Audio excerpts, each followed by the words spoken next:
Bem-vindos a mais um episódio do Bytecast, o podcast do Legal Bytes. Oi, Tarcísio, tudo bem? Olá, pessoal. Prazer estar aqui de novo. Que bom sua presença.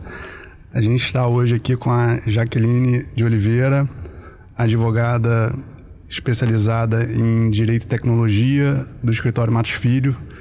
Tudo bem, Jaqueline? Bom dia, Otávio, bom dia, Tarcísio. Obrigada pelo convite. Estou bem animada para esse nosso papo aqui hoje. Legal, um prazer você estar aqui, tá? Obrigada.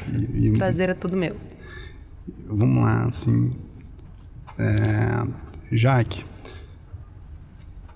o que você está achando, assim, dessa quantidade de ferramentas, né, que utilizam a inteligência artificial? Porque hoje em dia até as crianças estão usando, né, o ChatGPT, né, um colégio, muita gente sendo aprovada, né, com a utilização do ChatGPT. Muita gente mesmo. Então, acho que essa pergunta é uma pergunta muito boa para a gente iniciar o nosso bate-papo aqui. Porque eu acho que, na verdade, esse uso massivo das novas tecnologias, eles estão significando, assim, verdadeiros desafios jurídicos, né, para nós aqui, operadores do direito.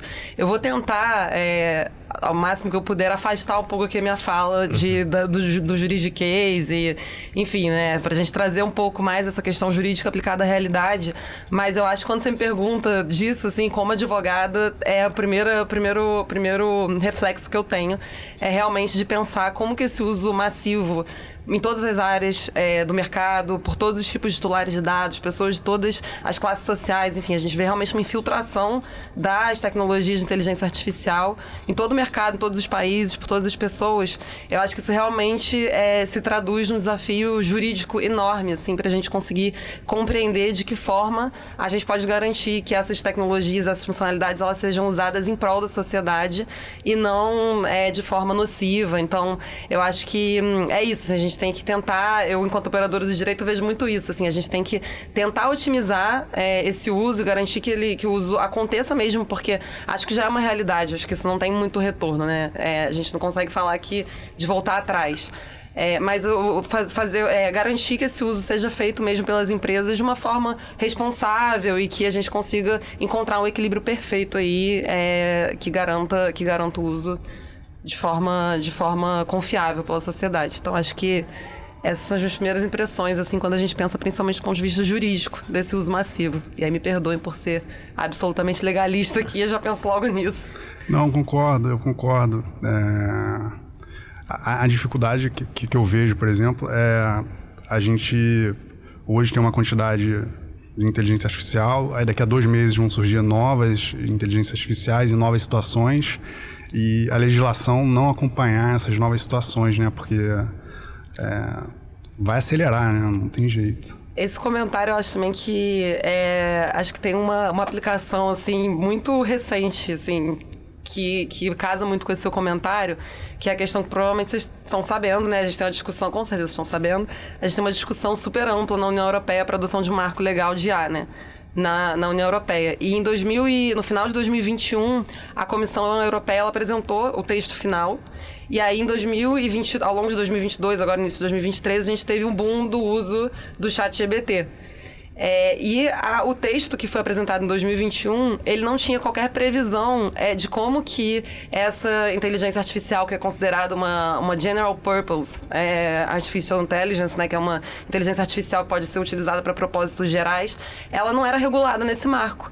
E aí, com o uso do ChatGPT, toda a sociedade percebeu que realmente a gente tem uma aplicação que não estava sendo considerada, né, num projeto de lei super importante que está sendo discutido em um dos maiores centros jurídicos que realmente, né, eles são vanguardistas quando a gente fala de dados, quando a gente fala de todos esses assuntos de tecnologia. A Europa está sempre à frente, ele tentando regular. Eles não tinham pensado em regular esse tema. E ainda no final de 2022, ou seja, só um ano depois da apresentação do texto inicial, o Conselho da União Europeia apresentou um novo texto, que é o texto que agora está para apreciação do Parlamento Europeu, incluindo, né, a regulação desses aspectos mesmo de que incluem aplicações como o ChatGPT. Então, eu acho que realmente, assim, casa muito com esse seu comentário, de que o direito está sempre correndo ali atrás das novas tecnologias e muitas vezes a gente acaba não conseguindo garantir eficiência, né, nessa regulação. Eu assim, na minha visão, acho que os princípios são muito importantes, né, para segurar um pouco a onda das companhias, né, das empresas que exploram essa atividade. Porque se não tiver um princípio da transparência, né, um princípio da justiça, enfim, os outros princípios, né, que a gente vê que são aplicados na inteligência artificial, eu acho que os princípios vão segurar a falta da legislação, né, assim, e até que sejam feitas as legislações, assim. Não, eu acho que isso é absolutamente importante, assim. E aí, falando da União Europeia também, até tem uma comissária da Comissão Europeia que ela tem uma frase que eu particularmente acho muito boa, que ela fala: "On AI, trust is a must, not a nice to have." Que é, né, na inteligência artificial, a confiança é obrigatória. Você não pode ser só uma boa prática. E eu acho que todas as discussões têm se centrado muito na importância, realmente, de que qualquer regulação tenha esse propósito de que, no final das contas, as inteligências artificiais sejam embasadas, assim, elas possam ser confiáveis. Enfim, as pessoas realmente, os indivíduos possam confiar nessas tecnologias.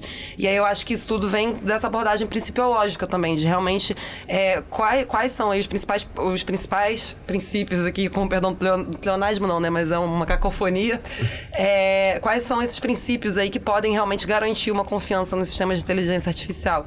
E a gente fala muito de transparência, de accountability, que são de revisão humana também, que são princípios aí que estão permeando quase todos esses diplomas que regulam o uso da inteligência artificial.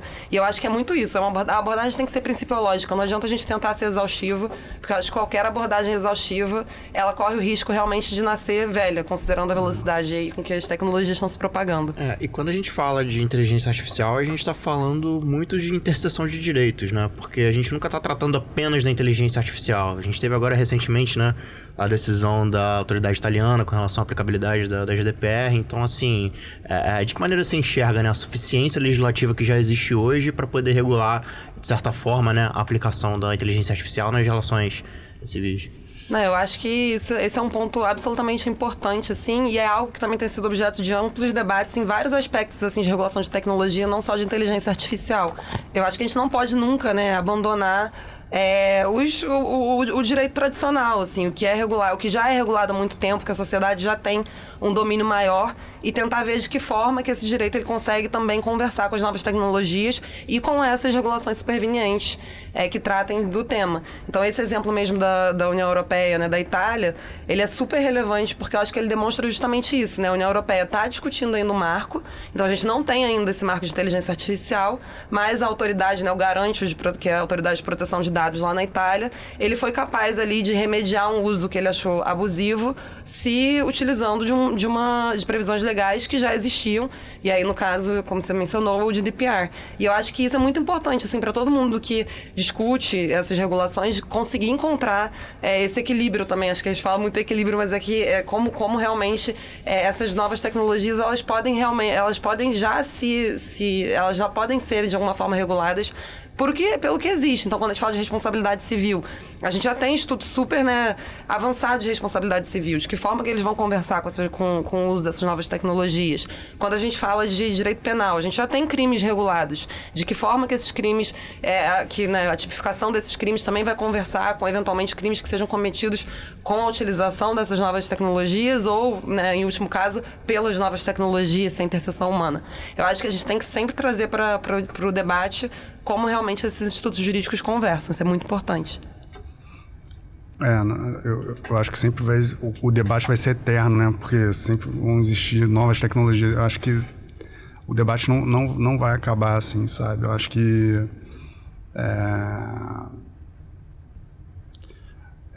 a inteligência artificial, como a gente estava falando no começo, ela está sendo aplicada em todos os âmbitos, né? De uma criança até um idoso, né? E as situações são diversas e cada dia é uma nova situação. Então, acho que os debates serão eternos, assim, sabe? Exato. Uma coisa que eu acho interessante disso também é que, e aí fazendo paralelo até do que a gente está tendo discussão na União Europeia aqui no Brasil. No Brasil também a gente está num amplo debate, né? A gente teve a comissão de juristas que apresentou o anteprojeto para substituir 3, né, PLs que estavam tramitando no Congresso sobre inteligência artificial, que, enfim, ainda vai ser objeto, com certeza, de calorosas discussões, mas a abordagem que a gente teve aqui, ela foi uma abordagem que em vários aspectos ela conversa com a abordagem da União Europeia, mas é uma abordagem que ela é talvez um pouco mais aberta em alguns aspectos, porque a União Europeia ela tentou, por exemplo, quando ela foi estabelecer o que seriam usos de alto risco, né, da inteligência artificial, ela foi, acho que a gente pode até argumentar quase exaustiva ali. Acho que também vai ter um debate sobre isso na tramitação do texto, mas ela traz um anexo de quais são esses usos e assim, ela até prevê que isso vai poder sofrer alteração, mas parece que vai ser um processo meio engessado, endurecido, e aí você tem justamente, de novo, o problema que a gente está comentando aqui desde o início da conversa. Em que medida que isso vai abarcar todos os potenciais usos, porque a gente não consegue nem prever que usos são esses, né? A tecnologia, e vocês, enfim, sabem disso melhor do que eu até, ela vai se renovando absolutamente todo momento. Então, às vezes, uma abordagem um pouco mais flexível, menos exaustiva, acaba sendo o melhor caminho para a gente conversar assim, sobre a regulação dessas tecnologias. E assim, a gente sabe que a inteligência artificial, ela, para ser, enfim, mais assertiva, ela precisa de muito dado, né? Ela tem que ser assim, bem treinada, vamos dizer assim, né?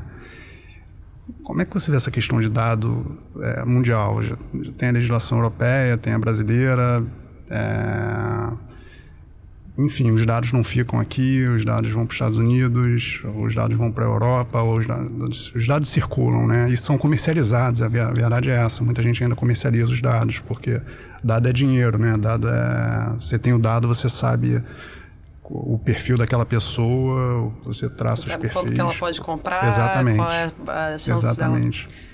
Essa é uma pergunta que eu acho que a gente pode ficar o podcast inteiro discutindo sobre ela, porque dá pra gente abordar sobre diversas óticas, né? Tem óticas distintas aqui. Acho que a gente consegue falar sobre a ótica de IA, sobre a ótica desses fluxos internacionais, tem muita coisa pra ser falada. Acho que, em primeiro lugar, sobre a ótica da inteligência artificial, que talvez até fechando um pouco esse nosso grande ponto de inteligência artificial, eu acho que a gente está muito acostumado a discutir regulação de inteligência artificial, sempre achando que esse tema ele está absolutamente relacionado com proteção de dados. Eu acho que, às vezes, as pessoas têm um pouco, né, quase um cacoete, assim, de pegar, são os mesmos princípios, a gente tem que pensar mais ou menos da mesma forma. E eu acho até interessante, teve recentemente um congresso que foi organizado aqui no Rio pelo Instituto de Tecnologia e Sociedade, em que eles estavam batendo muito na tecla de que dados é só mais um dos aspectos mesmo da regulação da inteligência artificial. É um aspecto absolutamente importante, porque, como você mesmo mencionou, ele é fundamental para o bom funcionamento da inteligência artificial, mas ele é um dos aspectos, porque depois a gente tem que falar também de ética, de responsabilidade, né, de tudo isso.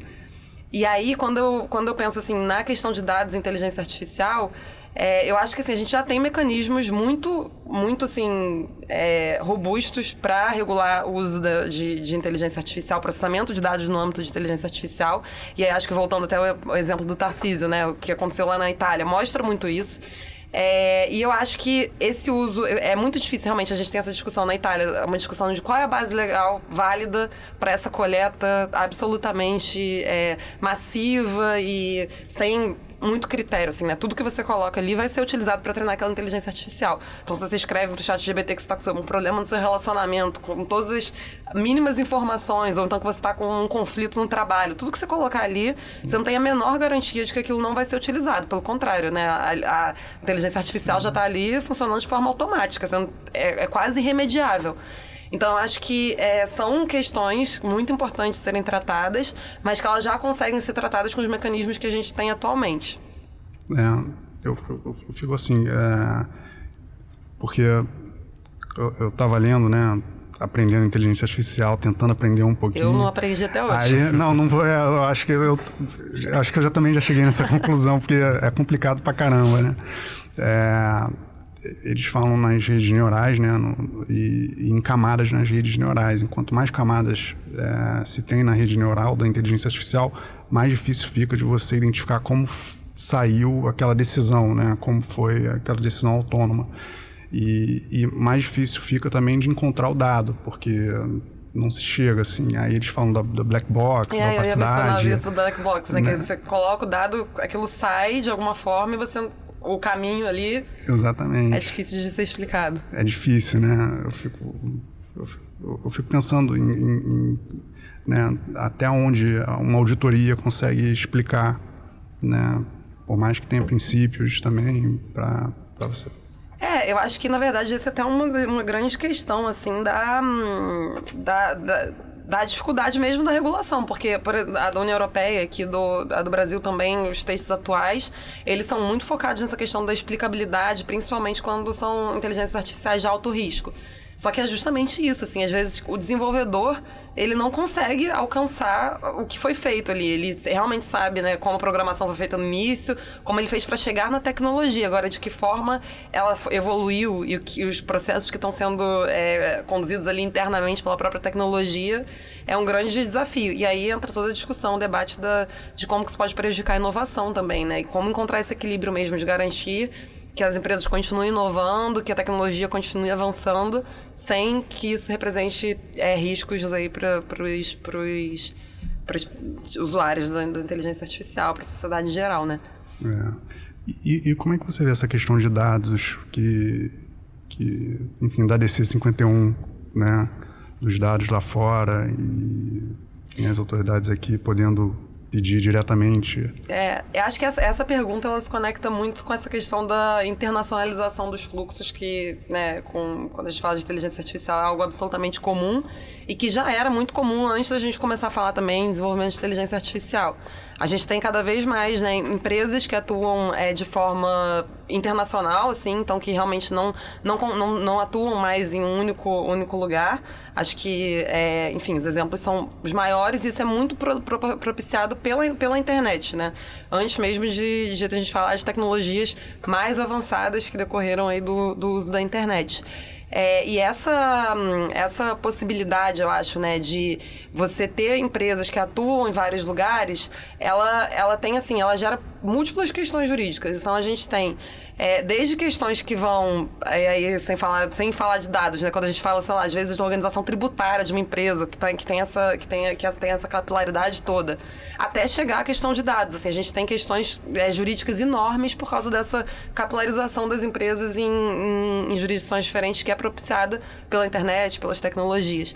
E aí, quando a gente fala de dados, eu acho que um grande desafio é realmente, assim, essas empresas conseguirem segmentar os dados de acordo com a localização onde elas atuam. Então, muitas vezes a gente tem empresas, né, que têm servidores por questões, às vezes, práticas, operacionais, espalhadas ao redor do mundo e que, dependendo de onde está o servidor, naquele servidor tem dados de usuários do país A e do país B e o servidor está no país C. Então, a gente realmente vê, assim, uma grande confusão, uma teia se formando em relação a como esses dados acabam se organizando e tal. E aí, quando a gente fala, né, de práticas com esses dados que estão relacionados ao território brasileiro, e falando no caso do Brasil, muitas vezes as autoridades, por algum motivo, elas precisam, no âmbito principalmente de persecução penal, que é o caso da DC 51, né? Entendo que ela está limitada a discussões do âmbito criminal, elas precisam ter acesso a esses dados independentemente de onde eles estejam. E aí nasce o grande debate jurídico de como que essas empresas fazem para conseguir entregar esses dados, tanto do ponto de vista operacional. Às vezes, né, a gente vê muitas empresas argumentando que elas não conseguem ter acesso de fato a esses dados por algum motivo, ou então não conseguem segmentar as bases de dados. Então, às vezes, uma autoridade ela quer ter acesso ao dado do Otávio e do Tarcísio, mas os seus dados estão misturados com os dados da Jennifer dos Estados Unidos. E a empresa, ela tá tudo na mesma base de dados e ela não vai conseguir te entregar de uma forma estruturada só os seus dados sem entregar os dados da Jennifer também. E os dados da Jennifer estão sujeitos à legislação americana. E aí, eventualmente, você entregar isso para uma autoridade brasileira pode representar uma violação à legislação americana.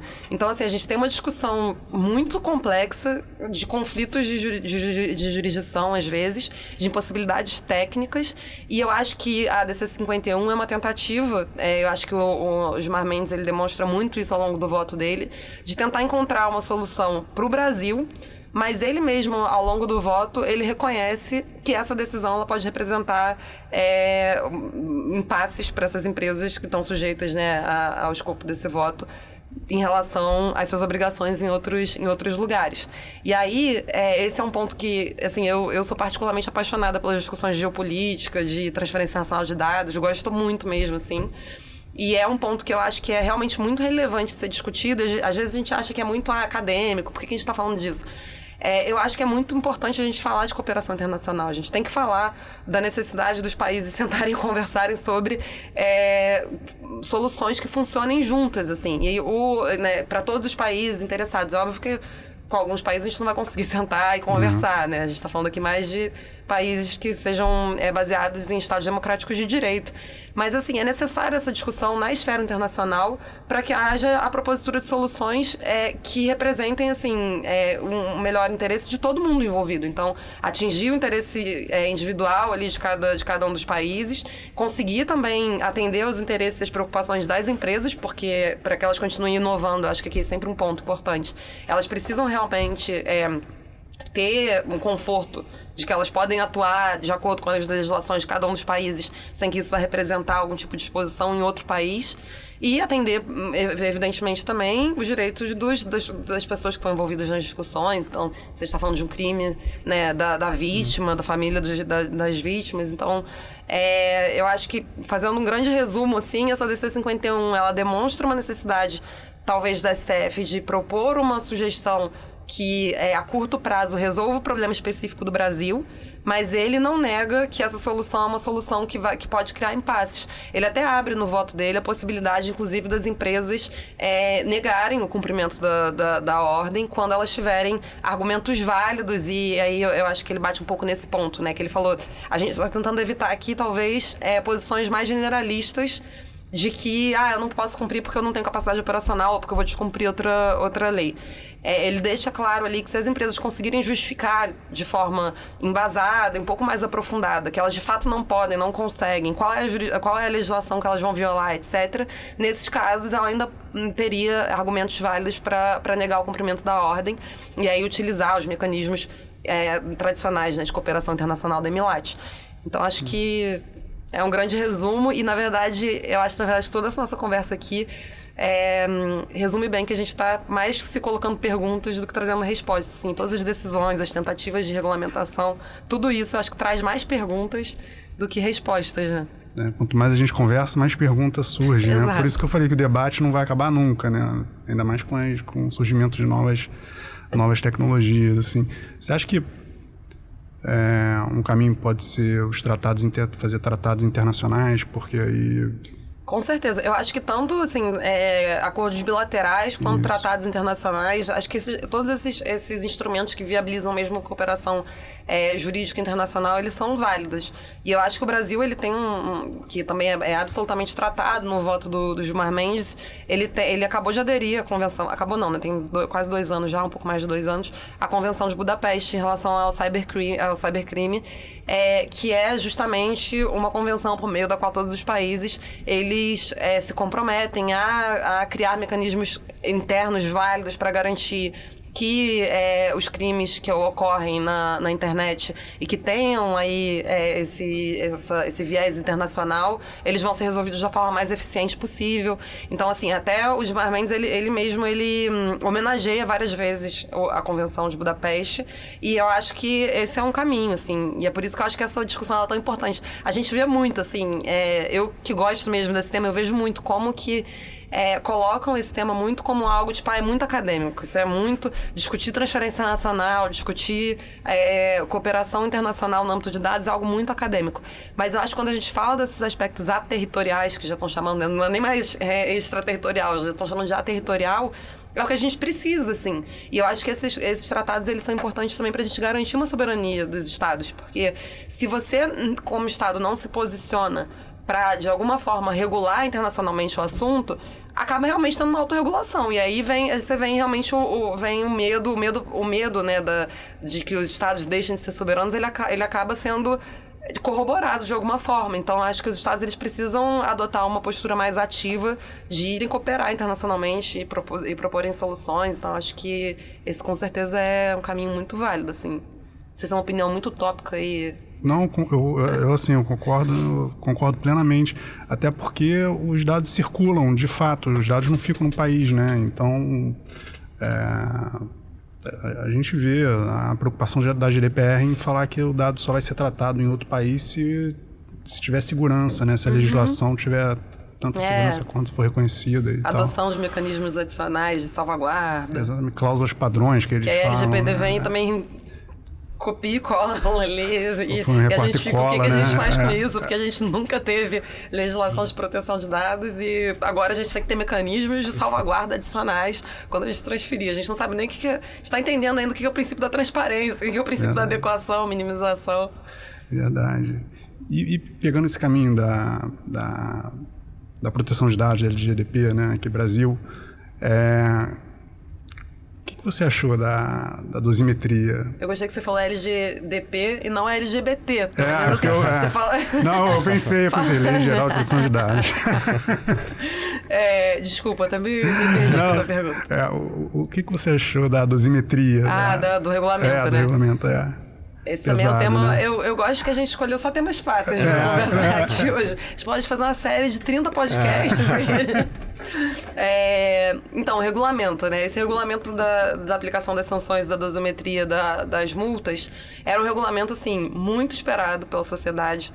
É engraçado até, né? Porque a gente fala, nossa, o negócio está regulando multa, sanção. Por que as pessoas estavam esperando esse regulamento? Mas as pessoas, inclusive as empresas, estavam esperando esse regulamento porque ele traz segurança jurídica. A gente tinha uma lei falando da possibilidade de aplicação de sanções, uma autoridade que estava atuante, mas que não podia aplicar sanção, e as empresas sem entenderem também o que significava. Então assim, a autoridade ela não podia aplicar sanção, mas ela estava fiscalizando já. O que significavam esses procedimentos? Quando vier um regulamento, que eu não sei ainda o teor, ela vai poder aplicar esse regulamento para esse procedimento que já está em curso? Então, assim, as empresas estavam numa situação de insegurança jurídica, os titulares querendo também, né, que existam mecanismos aptos a dar eficiência à letra da lei. Então, foi algo muito aguardado. E o regulamento, assim, eu acho que existem várias críticas a serem feitas. Eu acho que a própria NPD se resguardou o direito de modificar esse regulamento. Acho que isso, na verdade, é algo até da NPD que vale ser comemorado, assim, né? Que é uma autoridade que tem adotado uma postura muito colaborativa, de ouvir a sociedade, de não ter receio de voltar atrás dos seus entendimentos quando vê que o entendimento ali não é bem recebido, ou as pessoas não conseguem alcançar qual a interpretação que é para se dar daquele entendimento. Então, acho que isso é algo que merece até ser homenageado, e ela deixou isso claro, né, ao publicar esse regulamento. E é um regulamento que deixou alguns lapsos ali que a gente vai precisar, enfim, dar uma cavada para entender melhor o que ele quer dizer. Mas, em geral, assim, é um regulamento que apresentou melhor, assim, o que significa cada uma das sanções. Ele conseguiu trazer um pouco, de forma mais detalhada, quando cada sanção é aplicada, quais são os impactos de cada uma das sanções quando elas são aplicadas, para o cálculo da multa, né? O regulamento trouxe aspectos de atenuantes e agravantes. Então, realmente, acho que ele está trazendo um pouco mais de segurança jurídica comparado ao que a gente tinha anteriormente, ainda com pontos a serem melhorados, mas acho que foi um passo muito importante, assim, e que eu vejo também como talvez um marco, junto com a transformação da NPD em autarquia, né? Para assim, um turning point aí da atividade da NPD fiscalizatória e sancionatória também. A gente tem a NPD se manifestando que precisa aumentar o número de funcionários, né? Acho que talvez um concurso seja anunciado em breve. E acho que é realmente um marco, assim, para a atividade. A gente tem que aguardar agora, porque a gente às vezes fica muito nessa expectativa. Quando a LGPD foi adotada, todo mundo achava que, né, o mundo ia acabar. E a gente viu que, na verdade, não foi bem assim. As coisas tiveram tempo para irem entrando nos eixos. E acho que também, talvez a gente tenha uma expectativa muito grande de uma atividade muito intensa imediatamente. Mas tem muita coisa ainda para ser trabalhada, até que eu acho que, né, ela esteja realmente com uma estrutura forte e tão robusta, assim, para conseguir atuar com essa forma absolutamente ampla. Mas com certeza é um marco. Até porque, assim, quando a gente para pensar em proteção de dados pessoais, é uma preocupação, em termos de sociedade, muito nova, né? Então, assim, quando a gente para pensar no tempo em que as empresas tiveram para se adequar à LGPD, frente à mentalidade que se tinha dados no passado, o espaço de tempo é muito curto, né? Então, acho que acaba sendo uma balança de valores ali muito delicada, porque, se por um lado, a gente tem a atividade empresária que precisa ser incentivada e não pode ser obstacularizada para fins de desenvolvimento nacional, por outro lado, a gente tem um valor muito grande que está sendo equiparado a um direito fundamental, que é a proteção de dados pessoais. Que foi alçado, né, mesmo, recentemente por emenda constitucional, assim, Sim. Não, eu acho que esse ponto é muito importante para a realidade do Brasil. Porque, assim, como você falou, é um direito novo em todos os lugares do mundo. Eu acho óbvio que quando a gente vai falar de privacidade, se a gente quiser falar de privacidade, a gente vai falar de Idade Média até, enfim. A gente pode voltar lá atrás, mas do jeito com que a gente discute atualmente, e acho que com os contornos atuais, principalmente, né, proporcionados pela internet, é realmente uma discussão muito nova. E na União Europeia, por exemplo, né, que a gente tem a discussão da forma que a gente conhece hoje, acontecendo desde a década de 70, a gente já tem 1000 desafios, assim. É um continente que tem uma cultura de proteção de dados já robusta, que, enfim, hoje em dia qualquer adulto, né, com idade já um pouco mais, caminhando para se tornar idoso, já tem, assim, no DNA a questão da proteção de dados. Aqui no Brasil, justamente isso que você falou, a gente está falando de um direito, assim, do nada, a gente foi... Não do nada, né? A gente teve, enfim, um processo de intensificação do uso desses dados. Enfim, a gente teve o Marco Civil da Internet que já tratou do assunto. Mas, assim, quase que do nada, a gente tem uma lei super robusta, que cria obrigações super onerosas, que trazem direitos também que, assim, os próprios titulares não entendem exatamente, né, como funciona. Que direito é esse que eu tenho, assim? Direito à portabilidade. É um direito que a gente vê no dia a dia prático da profissão, a gente discute toda hora, assim, como que garante, como é que na prática esse direito ele é efetivado, porque o titular não sabe exatamente como pedir, a empresa não sabe como atender, então é realmente isso, a gente está ainda discutindo coisas muito elementares, e aí eu acho que também, isso é muito importante que a NPD tenha essa sensibilidade, eu acho que tem, para também, na hora de começar a sancionar, aplicar leis, enfim, ter uma certa paciência com a sociedade, com as empresas. E aí eu acho que entra também toda a questão de até onde foi má-fé, né? Até onde não, a partir de onde foi má-fé, de que forma essa empresa cooperou. Então, acho que isso também é algo, até pela experiência que eu tenho tido com a NPD, que eu vejo que é algo que eles também têm exaltado muito, assim, a importância da cooperação, a importância da boa-fé. Tiveram discussões amplas, assim, que todo mundo ficou sabendo do WhatsApp, envolvendo a atualização dos termos de uso deles, da política de privacidade, no início de 2021. Foi um processo absolutamente de colaboração, assim, que você viu a empresa fazendo reuniões de trabalho, sentando para conversar o que podia ser feito, o que não podia ser feito. E eu acho que quando a NPD vê uma empresa que, tipo, de alguma forma está ali disposta a tentar atender aos interesses da sociedade, que são verbalizados pela autoridade, ela tem também esse olhar um pouco mais de ter um pouco mais de paciência, de falar, de estar realmente no momento de construção aqui, vamos construir juntos. Mas é isso, eu acho que aí se a gente chega também numa empresa que a má-fé tá evidente, aí acho que não vai adiantar falar aqui, porque dados é assunto novo, né? Mas eu acho que esse ponto é muito relevante quando a gente fala do Brasil. É importante que ela tenha, assim, essa visão, porque o fluxo do dado, né, nas empresas atuais nascem novos fluxos, e aí às vezes o fluxo do dado não está mapeado porque há uma semana nasceu exatamente, né? O ROPA, por exemplo, né? O ROPA que a gente fala toda hora, que é o registro das operações de tratamento de dados. Se você tem, assim, como é que uma empresa que tem realmente, que trata dados assim na veia, na origem dela ali, está relacionado ao core business, vai garantir que esse documento esteja o tempo inteiro atualizada. Realmente são desafios muito grandes, assim. Então, acho que é sempre um pouco também nessa linha da accountability, da demonstração, assim. Eu tentei realmente fazer tudo que estava ao meu alcance, tudo que eu consegui enxergar tá aqui, tudo que realmente era possível foi feito, mas é importante que a autoridade tenha, com certeza, essa sensibilidade, né? Eu fico pensando que é engraçado, né? Tem tudo isso acontecendo, tem um rigor da lei, né? Que a gente falou. E aí você vai comprar uma bermuda, vai comprar uma camisa, você tem que dar o CPF, o nome, o endereço, o celular. Aí quer comprar um chocolate em alguma loja. E se você tenta não dar, aí é uma discussão que a pessoa também não tá nem entendendo, porque você não quer dar, né? Você não quer fazer o cadastro aqui, não? Meu CPF.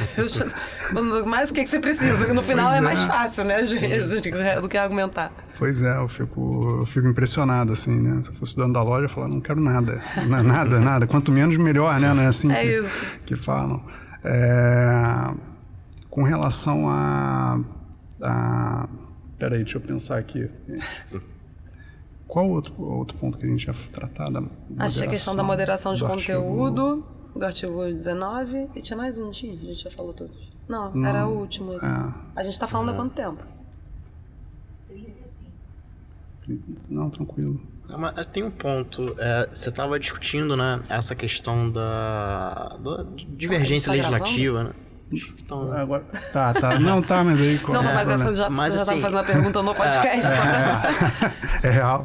É real. Porque a gente hoje tem discutido muito essa questão de como está sendo o comportamento legislativo entre os países, a cooperação internacional. Recentemente, por exemplo, o parlamento francês tem discutido a maioridade digital. Então, assim, e acho que quando a gente fala, né, da equiparação, né, da transformação do dado pessoal num direito fundamental, é algo realmente muito novo. Então, a gente está tratando aqui, por exemplo, de um público que é bastante significativo do ponto de vista de mercado, né? Então, assim, como que você enxerga, né, esse tipo de regulação e de que maneira você enxerga isso sendo aplicado aqui no Brasil?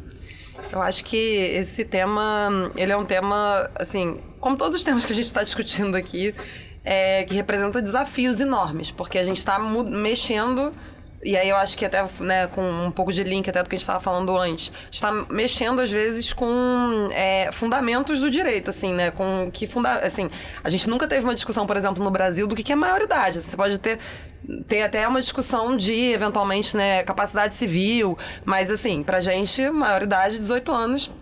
E aí você vem discutir uma concepção, assim, que está absolutamente enraigada ali na sociedade, na consciência de todas as pessoas. Ninguém está, às vezes, aberto, né, até essa discussão. Mas, por exemplo, essa questão da maioridade digital.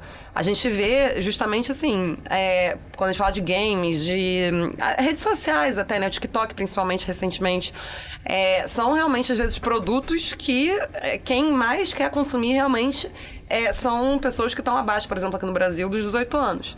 E você precisa ter uma discussão sobre isso, porque não adianta você fingir que essas pessoas não estão usando, ou então você fingir que os pais, os responsáveis legais, ainda que não sejam pais, estão o tempo inteiro atentos e tendo toda a capacidade do mundo, né, de regular de regular o que seus filhos estão fazendo. Então, assim, isso aqui é uma discussão que eu acho, ao mesmo tempo, muito sensível, porque ao mesmo tempo, quando a gente fala, por exemplo, né, no Brasil, da questão da responsabilidade parental, não dá, eu acho difícil também e eu não vou ter uma resposta aqui, já te adiantando, mas eu acho difícil a gente falar que tem que regular isso porque os pais não vão conseguir ter o controle total, porque eu acho que isso faz parte também, né, da autoridade parental, você estar ali perto do que seu filho está fazendo, que seu filho está consumindo na internet. Então, acho que são discussões que precisam ser tidas, mas eu acho que a gente tem que ter cuidado também, porque existem, e eu tenho muitas vezes essa tendência, assim, de querer usar o que já existe, ver de que forma a nova tecnologia vai conversar com o que já existe e tentar fazer com que o arcabouço jurídico existente ele realmente seja apropriado e utilizado de alguma forma na internet. Assim, eu acho que é isso, a gente tem que trazer para discussão, mas eu acho que essa discussão, por exemplo, é mais uma discussão que, no final das contas, ela inicialmente serve para trazer perguntas do que respostas. Então, acho que a gente está muito longe ainda de chegar a algum consenso sobre o tema. Mas eu acho que também é uma discussão que a gente tem que ter, assim, que tem realmente vários, assim, tem prós, contras, a gente consegue ir por vários caminhos, mas a gente precisa tentar, de novo, encontrar o equilíbrio, que eu acho que é a palavra-chave dessa nossa conversa. Tem uma complexidade muito grande, né? Porque quando a gente fala sobre a utilização, por exemplo, do dispositivo, uma criança vai usar por um aplicativo supostamente inofensivo, que vai ter ali uma política de privacidade duvidosa, com a captura ali de cookies, então às vezes ele tá usando o dispositivo do pai, da mãe, e aquilo dali pode ser uma porta de entrada para uma coleta de dados muito mais profunda, né? E além da coleta de dados, às vezes, quando a gente vai até pra questão, às vezes, né, de da oferta de conteúdo personalizado, né? De acordo com o comportamento, às vezes, daquela criança ou adolescente que seja, o conteúdo que vai reverter, às vezes, é um conteúdo que pode, de alguma forma, trazer algum tipo representar algum tipo de nocividade ali pra criança ou pro adolescente. Então, realmente é uma questão difícil, assim. Eu tendo a achar que a autoridade parental, ela é muito relevante nessa discussão, assim, porque... e aí eu acho que passa também pelo caminho de conscientização da sociedade como um todo e de conseguir também transmitir. Eu acho que no Brasil a gente tem uma dificuldade muito grande disso, porque a gente realmente é um país diverso sob todas as óticas. Às vezes, quando a gente fala de questões intelectuais, tem pessoas que realmente têm limitações intelectuais maiores do que outras. Então, assim, é realmente difícil você conscientizar de uma forma uniforme e consistente, garantir que está todo mundo consciente ali, mas eu acho que é muito importante essa conscientização dos pais, dos representantes legais, sobre os riscos também que a tecnologia pode trazer para os seus filhos e para aquelas crianças e adolescentes em relação às quais eles sejam responsáveis. Porque, no final das contas, essa criança está fazendo isso também dentro de casa, ou enfim, na escola. Então, eu acho que não existe uma solução única. Eu acho que não dá para a gente falar que isso é uma responsabilidade só do Estado, uma responsabilidade só das empresas, uma responsabilidade só dos pais. Mas eu acho também que, às vezes, pelo que eu vejo dos discursos, às vezes a autoridade parental ela é deixada um pouco de lado, assim, né? A importância realmente de que existe uma supervisão humana dentro de casa ou dentro da escola, às vezes ela é um pouco delegada. Eu acho que isso é muito importante. E sempre foi assim, em todos os assuntos, né? Assim, sempre foi o pai o pai ou a mãe que tem que ali, de alguma forma, ser eficiente para garantir que seu filho não vai começar a beber antes dos 18 anos de idade. Então, que não vai usar drogas antes dos 18 anos de idade. Então, assim, são coisas, né? E às vezes drogas, enfim, ou mesmo coisas que sejam lícitas, mas que não são adequadas para 18 anos de idade. Então, acho que tem um pouco essa discussão mesmo de distribuição de responsabilidades, que eu acho que, na verdade, é um ponto, assim, que se aplica a vários campos de regulação de todas as tecnologias. A gente nunca tem, acho, um ator que é responsável sozinho por resolver o problema do mundo ali e o problema que a tecnologia representa, né? Me fizeram uma pergunta, né? A gente abriu aqui uma caixinha de perguntas, né, para poder fazer as respostas. E aí me veio uma pergunta que foi a seguinte: eu tenho um filho, criança, uma criança, menos de 12 anos, que criou um perfil no Instagram. E a política do Instagram é de 13 anos para cima. Eu descobri depois de muito tempo e etc. Aí me perguntou, qual é a responsabilidade do Instagram nessa situação? Eu fiquei meio assim, né? Porque é difícil você responder isso. A responsabilidade primária, como você está falando, são dos pais, assim. Né? Exato. E assim, eu acho que existe porque aí também a gente entra às vezes em conflitos, né? Eu vejo que as grandes empresas têm esse conflito também. A gente está falando de minimização de dados e de não tratar dados de criança e adolescente. E aí você vai querer coletar dados da criança e do adolescente também para garantir que não é uma criança... Assim, é até difícil você criar essa prova, entendeu? Então, eu acho que passa muito por isso, assim. Eu acho que, é claro, existem mecanismos que são capazes de identificar se aquilo ali é um comportamento infantil e se de alguma forma tem algum traço ali de um comportamento de alguém que realmente não está apto a usar o serviço. Mas, assim, a responsabilidade primária, você entregou seu celular pro seu filho, sabe? Você, no mínimo, assim, no final do dia, você podia dar uma checada pra ver o que tem de... É tão fácil, assim, você consegue ver o histórico, você consegue, né, olhar, você consegue bloquear aplicativos pra você não baixar aqueles aplicativos. Então, existem meios também para que seja resolvido antes de chegar a escalar para a empresa que está por trás daquilo, né? E às vezes eu fico vendo os pais querendo responsabilizar, né, a empresa de situações que se perpetuam, assim, uma criança mesmo, tá não sei quanto tempo com o perfil dela, os pais cegos, não veem aquela situação, e aí uma criança começa a se relacionar, né, com alguém mais velha, essa pessoa se passa por alguém mais novo, e crimes são cometidos, e aí depois que os crimes são cometidos, os pais, né, vêm e falam, não, a responsabilidade é da empresa que deveria ter checado o perfil Existem discussões disso, até, por exemplo, sei lá, às vezes disponibilização de vídeo que é monetizado. Aí é realmente uma criança que tá naquele vídeo, os pais têm total consciência, estão ganhando dinheiro em cima daquilo, e aí depois vem discutir e falar, não, mas tinha um vídeo do meu filho que não poderia estar ali. Mas por um tempo ele monetizou, ele recebeu o dinheiro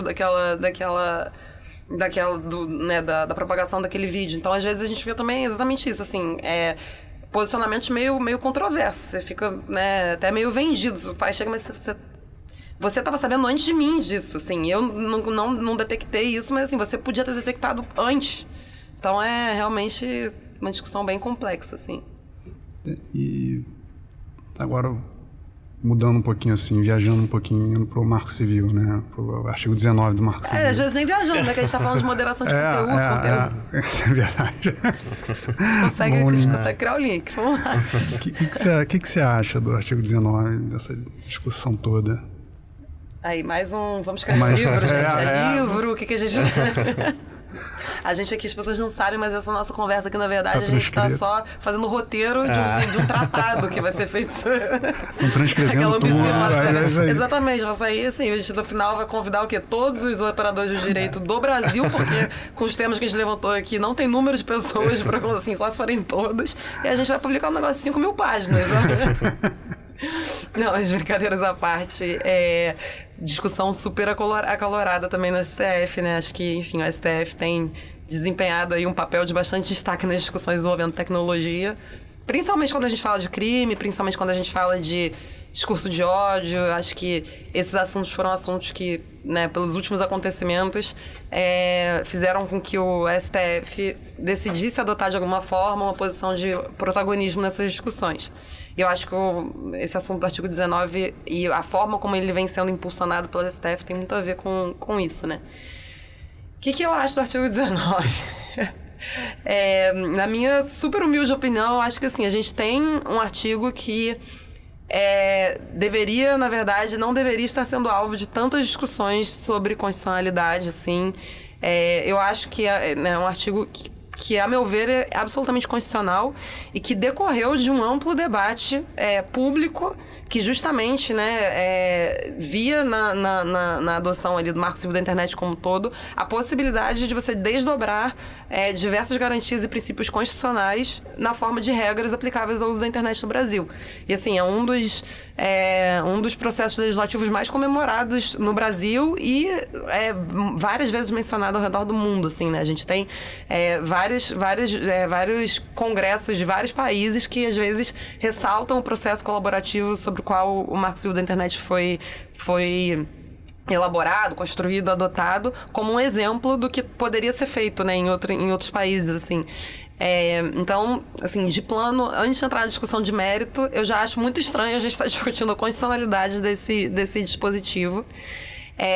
E aí o artigo 19, né, é um artigo que realmente cria ali o regime de responsabilidade dos provedores por conteúdo de terceiros, e é um artigo que determina que o provedor ele só pode ser responsabilizado pelo conteúdo publicado por terceiro se após uma ordem judicial ele não retirar esse conteúdo do ar. Então, né, com base nesse artigo 19, o conteúdo que fica disponível na plataforma até essa ordem judicial, ele não pode ser considerado como sendo uma responsabilidade da plataforma. E aí tem exceções, né? Tem exceções à pornografia, tem exceções aos direitos autorais, que estão para ser regulados em outra lei também super esperada. Mas a regra é essa, né? E assim, eu acho que o que a gente tem visto muito dos debates, e que é algo que eu concordo bastante, é que o artigo 19, em si só, assim, ele resolveu e ele propiciou, na verdade, vários desenvolvimentos da tecnologia, assim, da internet no Brasil, porque ele realmente deu segurança jurídica para que as plataformas pudessem atuar e entendessem, tipo, os limites da sua atuação e quando é que elas devem responder, quando é que elas precisam retirar alguma coisa. E, ao mesmo tempo, ele deu liberdade para que as plataformas também criassem, eles se autorregulassem. Então, criassem termos de uso, criassem políticas próprias que dissessem o que pode ou não estar disponível ali. E esses termos, assim, em geral, pelo menos das grandes plataformas, via de regra, são bem alinhados com o que é ou não condenado pelo ordenamento jurídico em outros diplomas, né? Então, se determinado assunto é visto como crime, qualquer conteúdo geralmente relacionado àquele assunto que tenha como objetivo, de alguma forma, motivar a prática do crime, o termo de uso vai proibir. Então, assim, geralmente são termos de uso que vão muito em linha com o que a gente vê também na própria legislação já. E aí eu acho que uma discussão que é válida e que tem sido reconhecida, inclusive, pelas grandes plataformas e pelas outras empresas que de alguma forma, né, disponibilizam ali conteúdo de terceiro, é que, de fato, a internet ela avançou de um jeito que talvez essa autorregulação ela precisa de alguma mínima regulação do Estado. Eu acho que não uma intervenção direta, né, tem muita gente falando de autorregulação regulada. Mas não uma intervenção direta do Estado na atividade empresarial, até porque eu acho que esse, na minha opinião, não é o caminho, porque a gente está falando, no final das contas, de atividade empresarial. Por mais que as pessoas usem quase como lugares públicos, né, a gente tem que, enfim, ter, acho que, a consciência de que a gente está falando de empresas, né? Que realmente desempenham, algumas delas, lugares muito relevantes na sociedade, mas continuam sendo empresas. Mas, enfim, em alguma medida, assim, a gente precisa que aspectos adicionais sejam regulados. E aí, em poucas palavras, eu acho que o artigo 19, ele é constitucional, eu não vejo por que falar em constitucionalidade. Ele está alinhado com a liberdade de expressão, principalmente. Mas ele talvez precise ser complementado. Só que, na minha opinião, para ele ser complementado, isso tem que ser feito via processo legislativo. E não à toa, a gente tem aí, né, o PL, que a gente chama de PL das fake news, sendo discutido já há algum tempo, sendo objeto de amplos debates e também a sociedade participando desses debates, que, assim, ao meu ver, é o caminho mais adequado para a gente complementar essa questão da responsabilidade das plataformas em relação ao conteúdo de terceiros.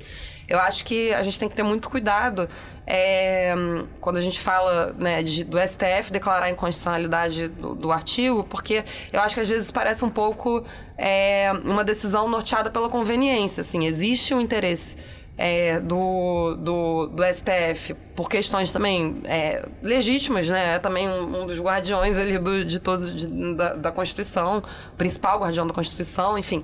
Mas ele tem interesses legítimos que estão amparados, que não amparam, na verdade, a discussão de constitucionalidade do artigo 19. Então, eu tenho medo, assim, que há um certo receio de que, de alguma forma, o discurso seja, na verdade, assim, o fim ele já está pronto, então a conclusão está pronta, e a gente vai encontrar o meio para que essa seja a conclusão nessa ação, ao invés de deixar isso a cargo do Poder Legislativo. E, enfim, continuar com o artigo 19 sendo constitucional, mas complementado por uma norma posterior que esteja adequada à atual realidade. Então, acho que essa é a minha opinião, assim. Eu acho que é uma discussão muito relevante, mas talvez ela não esteja sendo conduzida no fórum mais adequado. Eu concordo plenamente, assim. E com relação a dado, né, de GDP, assim, para continuar o livro, aquelas decisões autônomas, automatizadas, isso, me fugiu a palavra. A gente é do direito, a gente não é do técnico. Obrigando a gente a usar a palavra de tecnologia, gente. Eu tô tentando, eu fico colado com o pessoal de TI aqui, mas é difícil, o vocabulário deles... Antes de você concluir sua pergunta, eu só lembrei de uma coisa, que a gente estava falando da dificuldade de regular a inteligência artificial. Eu acho muito engraçado que, assim, o primeiro debate que todos os reguladores, os legisladores, enfim, estão tendo ao redor do mundo é como definir inteligência artificial. Verdade. A galera não está conseguindo nem definir o que é o objeto da lei. Então, assim, é isso. A gente, autônomo, automatizado, inteligência artificial, a gente, se o pessoal que sabe disso não está conseguindo definir, a obrigação é nossa. Total. Assim, até onde você acha que vai o direito, né, da explicação, né, da transparência, né, e o segredo, né, que a companhia tem, o direito que a companhia tem de manter o sigilo ali dela. Só pergunta fácil. A gente tá só...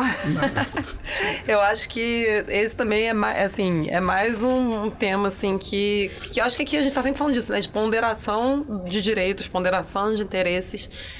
E eu acho que, assim, precisa se encontrar, tem que ter um limite, porque, de novo, assim, muitas vezes os segredos de negócio são, a alma da empresa. Então, a empresa, a forma como ela, às vezes, processa dados é o diferencial daquela empresa.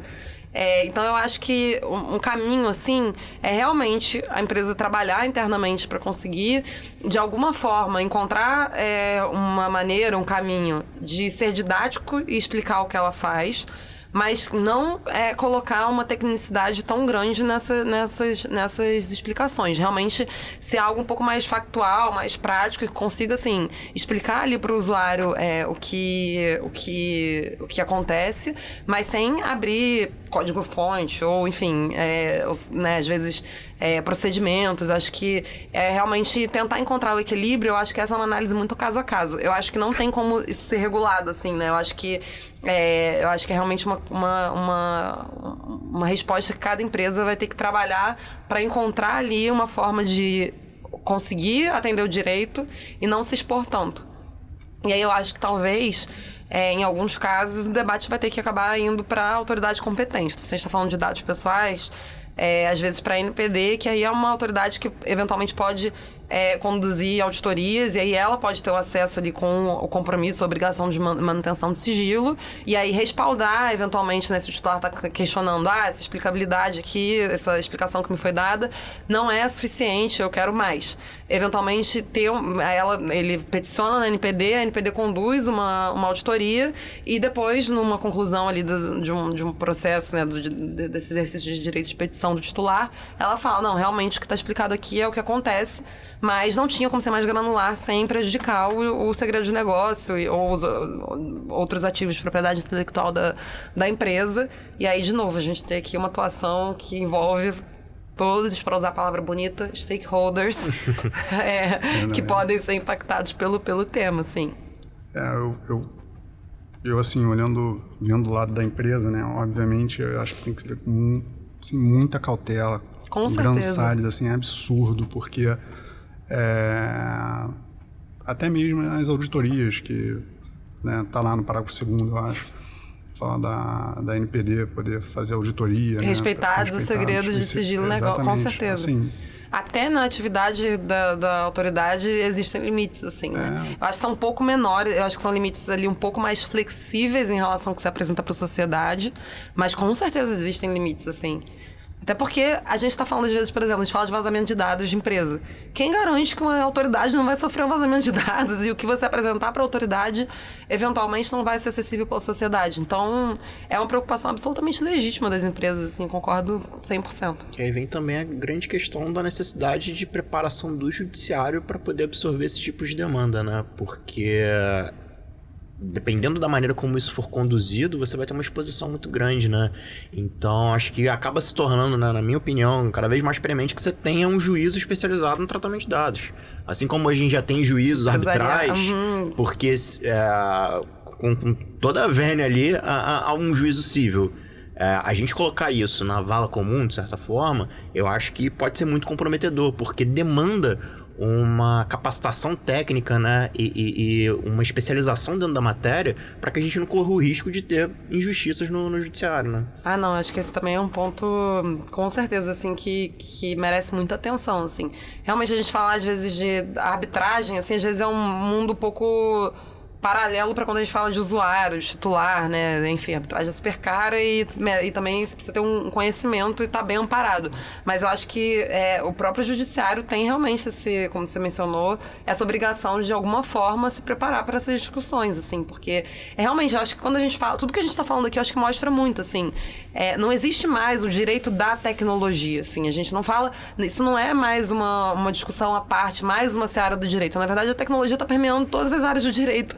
Então, assim, a gente precisa realmente, e às vezes até pensando alto aqui enquanto eu falo, às vezes também o caminho seja de uma capacitação mais ampla para que, cada vez mais, e aí eu acho que isso aqui também é um pouco de utopia e vai demandar muito tempo, mas para que realmente a gente consiga, com o passar do tempo, confiar que o judiciário vai estar pronto também para enfrentar essas questões, né? Mas é também mais uma pergunta sem resposta aqui. Como é que a gente garante que realmente a gente não vai ter, enfim, exposição de todas essas informações sensíveis? É algo que é muito, assim, difícil na prática. Assim. Se a gente para pensar até mesmo nos processos administrativos sancionatórios que a NPD instaurou, a grande maioria envolve a administração pública. Sim, porque a administração pública não está preparada para Exatamente. tratar os próprios dados. Só tem um, né? Eu acho que a gente foram 6 ou 7, se não me engano, que foram publicados na lista dos processos que vão ter definição de sanção ao final, né? Só tem um de entidade privada, o resto é realmente tudo de empresas, de autoridades públicas, assim.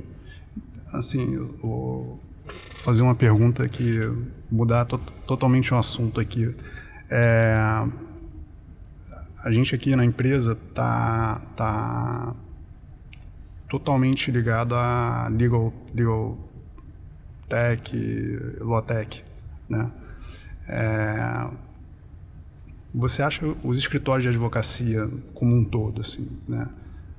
Eles estão se preparando, eles estão usando legal tech? Porque eu confesso que na época que eu trabalhava em escritório tinha uma certa recusa na utilização. Mas isso já tem bastante tempo. Como é que tem sido visto hoje, né, você trabalha em escritório, assim, não no seu, como mercado mesmo, porque é inteligência artificial, né, e às vezes ela vem para tirar... Ajudar, realmente. Exatamente. E às vezes tirar o foco do que às vezes é a burocracia, do que demanda muitas horas de trabalho com um retorno muito pequeno. Eu acho que eu conheço pessoas melhores para falar sobre esse tema do que eu. A gente tem o Atix lá no Matos Filho, que é uma iniciativa de inovação do escritório para realmente aproximar ideias do mercado de legal tech dos nossos clientes. E eu acho que isso é algo absolutamente inovador. Você pediu para não falar especialmente do escritório, mas é porque é algo que eu vejo que talvez, já respondendo como o mercado jurídico está dessa forma, é algo bastante inovador, eu acho, assim, porque... realmente, eu acho que nós, advogados, né? Acho que vocês não, porque vocês já estão imersos numa cultura de tecnologia, mas assim, os advogados em geral realmente às vezes têm uma certa aversão e aquele medo de sempre de a tecnologia vai roubar o meu emprego, que assim, eu acho que a gente já superou, a gente já pode passar dessa fase, né? Tipo, o chat GPT, olha eu agora. GPT. O chat. Tava errando o nome do presidente do Brasil há algum tempo atrás. Agora ele já se corrigiu. Então, assim, a gente já percebeu que a tecnologia ela precisa ser manuseada por pessoas. Eu acho que isso é algo que a gente já tá ultrapassado. E eu acho que aí agora, ultrapassada essa primeira barreira que eu acho que os advogados têm, a gente realmente tem que trazer o que tiver de inovador no mercado tecnológico para ajudar a gente a operar o direito da melhor forma possível. E aí eu acho que existem várias soluções que realmente podem acelerar e trazer até mais eficiência, às vezes mais precisão para os trabalhos que a gente tem, né? Às vezes, principalmente quando a gente fala, às vezes, de contencioso, de você conseguir eventualmente prever mais ou menos como uma vara pode resolver um assunto através de uma análise de jurisprudência que vai ser feita por uma inteligência artificial de forma mais eficiente, mais precisa do que uma pessoa faria, assim. Então, eu acho que é realmente saber reconhecer que essas tecnologias, elas existem e estão à disposição do ser humano e não para, de forma alguma, escravizar o ser humano ou roubar o lugar do ser humano. E aí, falando do mercado jurídico, eu acho que a gente está, talvez, no momento de... assim, realmente de conscientização sobre isso, assim, de realmente vocês aceitarem que a tecnologia pode ser usada a nosso favor. E eu acho que, assim, lá no escritório a gente tem meio que capitaneado um pouco esse processo com o Atix, que é realmente essa iniciativa que até a sponsor da nossa equipe de tech, a sócia se chama Lisa. E eu acho que tem outros escritórios que estão prontos, que estão começando a ver isso também como um sinal, assim, de que realmente Vamos trazer tecnologia para dentro, vamos oferecer tecnologia para os nossos clientes. Às vezes até assim, agrega valor ao seu trabalho. Você ter uma solução que vai dar mais eficiência para o seu cliente no tratamento de dados, por exemplo. É algo assim, que você vai entregar mais do que o seu cliente está pedindo. Se você chega numa reunião para o seu cliente e fala, ó, a gente examinou todos os seus fluxos, a gente tem aqui todos os relatórios, o relatório com todos os gaps. Talvez para você conseguir fazer um acompanhamento desses gaps, você poderia usar a ferramenta X que vai te ajudar a verificar se você cumpriu o gap, se o gap continua existindo, se novos gaps surgiram. Então, assim, por que não? Por que não fazer isso, né? Eu acho que a gente... É isso, eu acho que toda essa nossa conversa aqui e aí agora aplicando ao mercado jurídico, como usar a tecnologia a nosso favor, como encontrar o equilíbrio, né, para esse uso, como garantir que ele atenda interesses das pessoas, no final das contas. E eu acho que o mercado jurídico está começando a ficar pronto para essa discussão. Assim, a gente está começando a se abrir para a discussão. Bom, galera, esse foi mais um episódio do Bytecast, o podcast do Legal Bytes. Queria agradecer a presença da Jaque. Muito obrigado, Jaque, pela sua disponibilidade. Obrigada, Otávio. Obrigada, Tarcísio. Foi muito bom estar aqui com vocês hoje. Espero poder ter contribuído aí para essas discussões amplas, acho que estão só começando. Obrigado, Tarcísio. Obrigado, pessoal. Até a próxima.